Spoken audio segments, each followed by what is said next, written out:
Times de vendas, são bons, são ruins?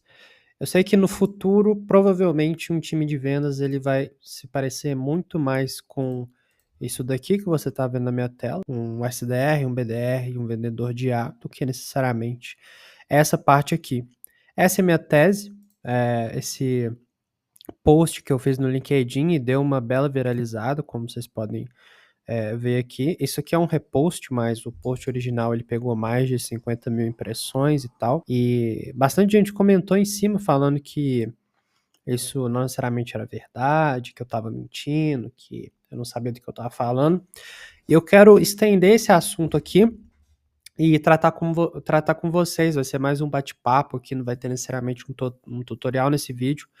Mas eu acho importante porque é essencial você entender o que o futuro nos traz adiante no sentido de custo-benefício, sabe?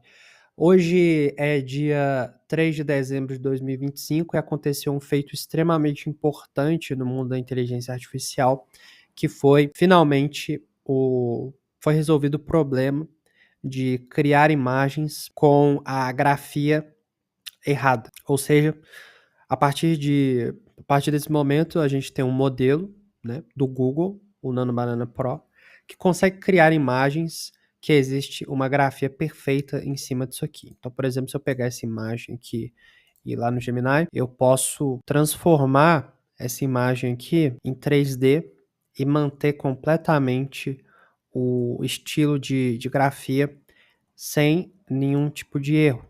Então, eu vou tentar fazer aqui, como vocês podem ver, vou ativar aqui o modo de imagem e vou colocar aqui, ó, transforme essa imagem em algo mais premium HD, porém mantenha a mesma estrutura e cores. Os textos se mantêm o mesmo, apenas melhore o design. E por que isso aqui é um grande ponto, né? Como a galera lá nos Estados Unidos gosta de falar. Por que isso aqui é um big deal? Porque, basicamente, o que a gente está vendo aqui é a transformação de um mercado, certo? Então, a minha tese se passa nesse sentido da transformação do mercado. Nesse caso aqui, a gente está falando de vendas, mas nisso aqui que a gente está vendo é o mercado de design. Por quê? E como vocês podem ver, ficou perfeito aqui, ó. Mais um 3Dzão. E ele não errou em nada, ó. Tá perfeito. Ele arrumou o design, colocou algo mais 3D e tal. Aí é só tirar essa marca d'água aqui que fica perfeito. Mas ficou de fato muito bom, sabe? O mercado de design em si, eu vou colocar as duas aqui em comparação para vocês terem uma ideia. Insano, né? A diferença, ó. Insano a diferença. Lembrando que eu fiz isso aqui na mão, tá? Eu abri o Canva, tal, fiz isso aqui na mão, tranquilinho, e consegui ter esse resultado aqui agora com 2 minutos. Então eu poderia muito bem, no começo, no lugar de fazer aquilo dele na mão no Canva, que eu demorei muito tempo para fazer, essa arte aqui considerada feia por muitas pessoas, poderia vir aqui e fazer direto no Gemini. Isso é uma transformação de mercado, porque agora eu posso ou contratar um designer para fazer um pack de artes para mim por R$ 1.000, R$ 1.500, um salário mínimo que seja. Ou eu posso assinar o Gemini, ter acesso a um dos modelos mais inteligentes do mundo, conseguir fazer diversas outras coisas, além de imagens, e ter esse modelo aqui, o mais avançado do mundo, no sentido de imagens, para me ajudar. E eu posso gerar mais ou menos 100 imagens diárias e se reseta todo dia, sabe? Então, o cara que é designer hoje, ele pensa que, bom, ele tá meio fudidão nesse sentido pro futuro, né? E eu também pensaria assim, se eu fosse designer. Obviamente que vai ter cara que vai falar, bom, isso aqui é bom porque eu vou poder pegar mais cliente, vou poder entregar mais rápido e o suporte para ele não necessariamente vai precisar ser eu. Então, por exemplo, vamos supor que um designer, ele faça, no lugar de fazer um pack, ele faça toda a estrutura visual para que você consiga replicar dentro do Gemini. Tenha esse pacote lá na parte de serviço dele. Eu compraria, por exemplo, porque eu consigo manipular dentro do Gemini toda essa estrutura para conseguir fazer as artes. Isso aqui também se destaca na parte de vendas. Eu acredito que num futuro muito próximo os SDRs, os BDRs, os vendedores, eles vão ir sendo substituídos ao longo do tempo por uma simples questão de custo-benefício. O que é que salva um SDR hoje de ser substituído por uma IA? Bom, o SDR de IA ele precisa de muito suporte, isso é verdade. Você precisa ficar refinando ele constantemente. Existe esse ponto que é importante, né? Quando você coloca um SDR de IA ali para fazer o atendimento, fazer a qualificação do seu lead, marcar a reunião. Só que ele já tem uns benefícios que um SDR humano não tem.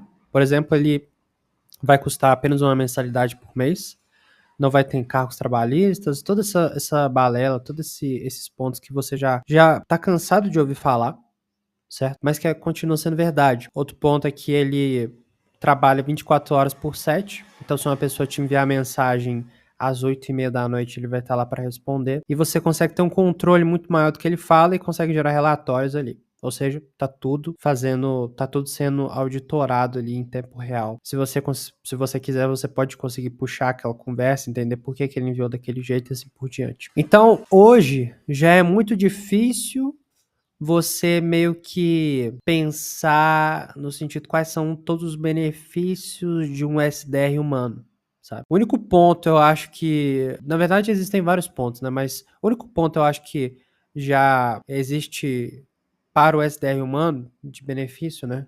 Ponto positivo para o SDR humano é que ele consegue aprender várias áreas, certo? E fazer as coisas com uma interação muito menor. Então vamos supor que o cara fala um não para ele.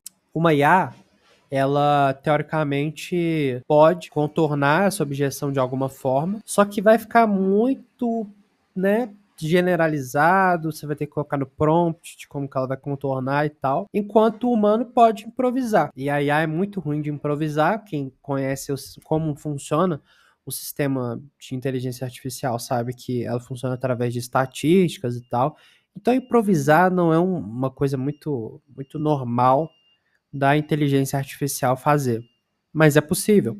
Tanto que tem gente que fala que a alucinação da inteligência artificial acaba sendo a improvisação, sabe? Mas ainda assim, o humano, nesse sentido, ele vai conseguir se sobressair melhor, né? Nesse sentido de improvisação. Quando eu acho que vai acontecer essa troca, né? Essa mudança ali entre o SDR de IA e o SDR humano, quando o custo-benefício ficar extremamente alto para a IA, ou seja, ficar muito barato para você ter um SDR de IA e ao mesmo tempo você ter muito retorno sobre o seu investimento. Pô, você vai ter que lidar com gente, ou seja, com um humano SDR, ou você vai ter que lidar com um sistema que você vai conseguir, né, ter ali e só ficar otimizando ele? É uma pergunta. Um BDR, por exemplo. Um BDR é o cara que vai ali atrás dos leads e tal, de forma ativa. É possível fazer isso já hoje em dia. Você faz um fluxo ali de outreach mesmo.